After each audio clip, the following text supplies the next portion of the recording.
જય શ્રી કૃષ્ણ બધાને. Good morning friends. તો આજનો દિવસ શરૂ થઈ રહ્યો છે મારું ફેવરેટ મોર્નિંગ રૂટીન એટલે કે યોગા સાથે. તો સૌથી પહેલા હું આવી ગઈ છું યોગા હોલમાં. તો ચાલો દિવસની શરૂઆત કરીએ એકદમ પોઝિટિવ એનર્જી સાથે. યોગા પછી ઘરે આવીને સીધી ગાર્ડનમાં આવી ગઈ.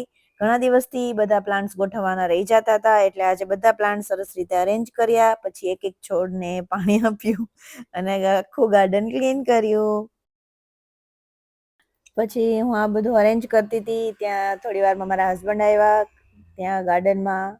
અને એ કે લાવ હું વિડીયો રેકોર્ડ કરી દઉં એટલે વિડીયો રેકોર્ડ કરતા હતા તો મેં એની મસ્તી કરી થોડીક વાર અને એને પાણી ઉડાડ્યું.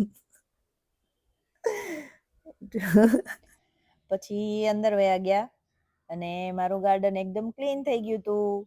તો જો મારું ગાર્ડન ક્લીન કર્યા પછી કેવું લાગે છે. આ છે નાનું નાનું ફ્રોગ. આ છે મારા પ્લાન્ટ્સ.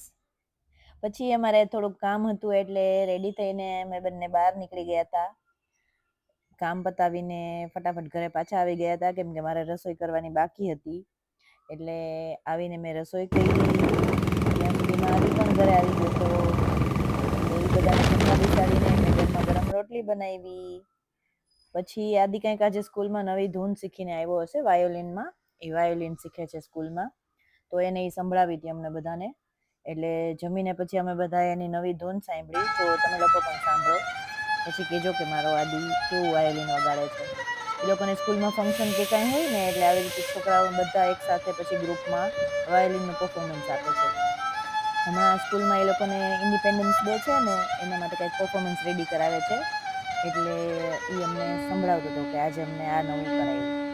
અને દિવસનો સૌથી સુંદર સમય તો સાંજનો હતો. મારી દીકરી અને એના પપ્પા ઝૂલામાં સાથે બેસીને મસ્તી કરી રહ્યા હતા. સાચું કહું તો જ્યારે મારી દીકરી ઘરે આવે છે ને ત્યારે જ આખા ઘરમાં એક અલગ ખુશી અને રોનક છવાઈ જાય છે. એના આવવાથી બધાના ચહેરા પર સ્મિત આવી જાય છે. આવી નાની નાની પળો જ જીવનને સૌથી સુંદર બનાવે છે. બસ આવી જ સુંદર યાદો સાથે આજનો વ્લોગ અહીં પૂરો કરું છું. ફરી મળીશું નવા વ્લોગ સાથે. Thank you friends.